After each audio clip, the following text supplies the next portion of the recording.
Bien, este tercer video es sobre diferencias y jerarquías. Diferencias, debemos de establecer como comunidad que vivimos en un mundo de diferentes. La gente piensa diferente, se viste diferente, habla de manera diferente. O sea, somos iguales como ciudadanos dentro de un estado de derechos y obligaciones, las leyes, pero culturalmente somos diferentes. Entonces, no esperemos que todo el mundo reaccione de la misma manera. Dentro de la misma familia puede haber reacciones diferentes cuando avisaron del enfermo, reacciones diferentes cuando toca cuidar a alguno u otro. Entonces, la diferencia es parte de lo social y por lo tanto nosotros debemos de estar conscientes tanto de las reacciones que tengan los otros como la manera en que los otros puedan o no puedan llegar a los acuerdos que ya vimos o a responsabilidades.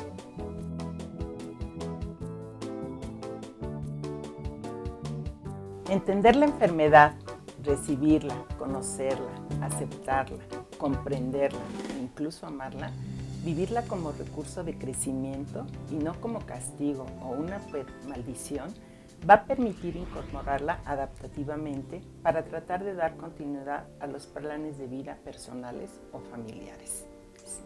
Ahora, otra cosa que también es muy importante es el entorno donde está el paciente. Adiós tapetitos, mesitas, cualquier cosa que estorbe la vialidad del paciente y del cuidador. Hacerse de una silla para llevar los alimentos, tener todo muy limpio, desinfectarle las manos al enfermo cuando se le vaya a dar de comer.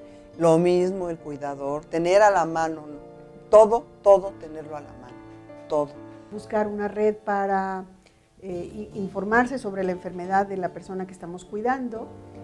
Hay muchos grupos, hay grupos de ayuda y de personas que comparten una enfermedad. Acercarse a ellos también para escuchar a las personas que están cuidando a una persona con un cáncer o con una situación.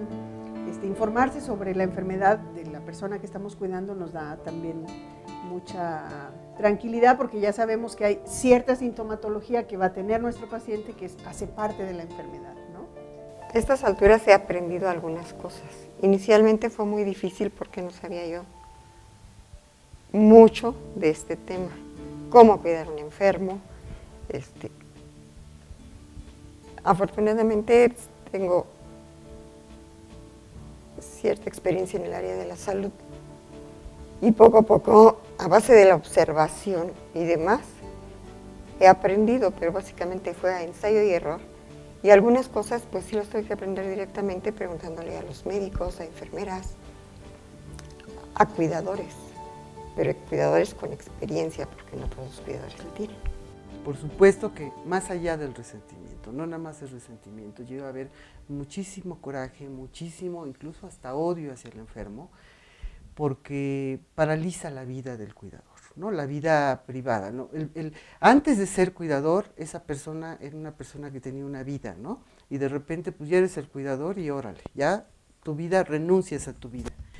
Eso crea mucho coraje, pero lo que más crea en este caso en particular, lo que más crea coraje es que esa persona está en ese grado de deterioro porque no se cuidó, porque no se hizo responsable de su enfermedad. He notado dos factores que me parecen importantísimos.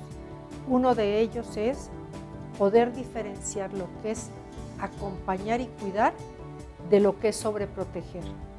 Y la otra parte sería que uno pueda poner cierta distancia emocional. No quiere decir dejar de quererlos, dejar de acompañarlos, pero que uno pueda entender que la persona que está en el proceso es precisamente ese enfermo, esa enferma, y que yo en este caso, si no soy el enfermo, necesito estar lo más clara, lo más sensible por otro lado, pero sin dejarme abatir por esta situación.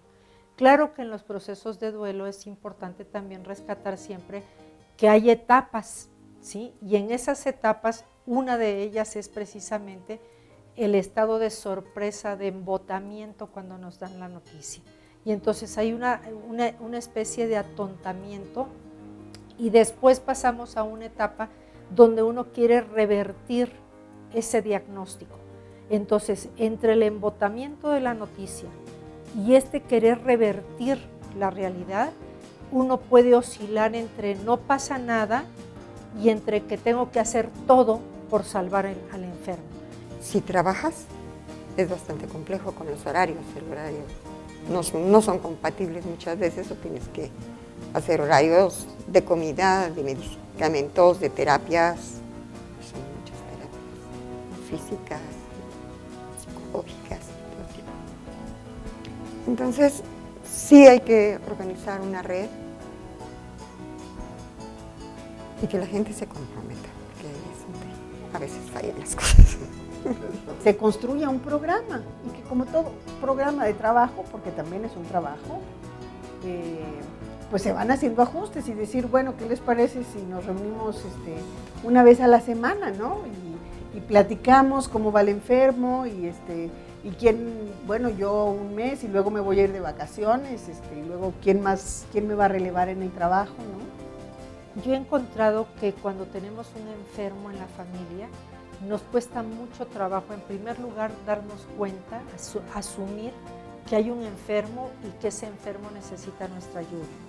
Pero que a la hora de hablar de ayuda, no necesariamente hay que referirnos a una ayuda donde se les sobreproteja. No sobreprotegerlo, porque los llevas a un punto donde los vuelves casi inútiles, todo quiere que les des. En un momento dado eso retrasa, en un momento sí retrasa su mejoría, o en el caso del movimiento de mi esposo se retrasa muchísimo, porque ¿qué es lo que tienen que hacer? Se tienen que mover. Aunque les duela, se tienen que mover y los tienes que mover. Entonces también como cuidador tienes que ver hasta qué punto, donde no los lastimes, no puedas hacer algo que en un momento dado pueda ser irreversible, como romper un tendón, un músculo, X.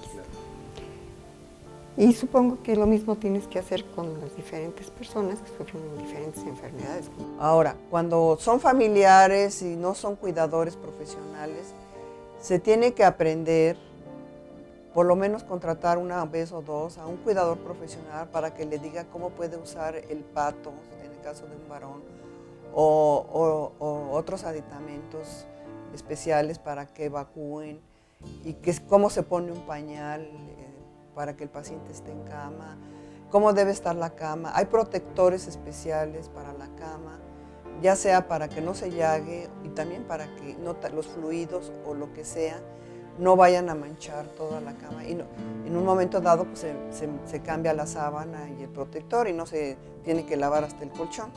Entonces sí se tiene que tener un entrenamiento. Hay folletos también explicativos para cómo manejar ese tipo de aditamentos. Hay que aprender a vivir con la enfermedad. O sea, la enfermedad es parte de la vida, es parte de los seres vivos, ¿no? Y yo no conozco a nadie que no se haya enfermado, ¿no?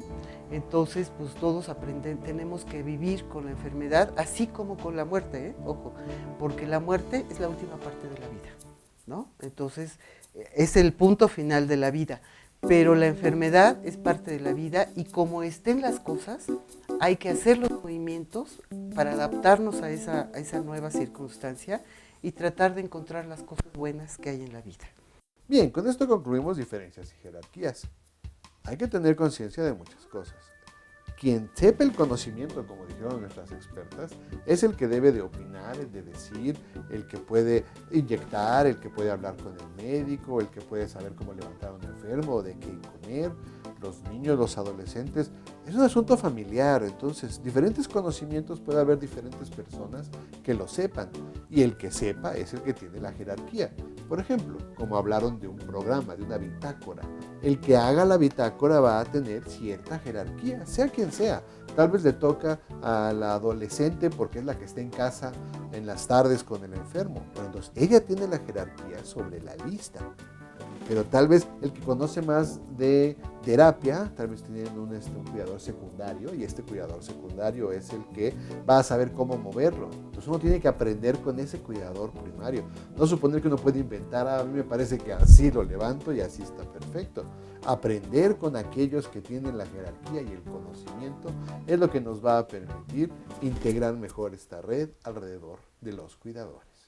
No olviden practicar, reflexionar y comentar todo esto que hemos visto en estos videos.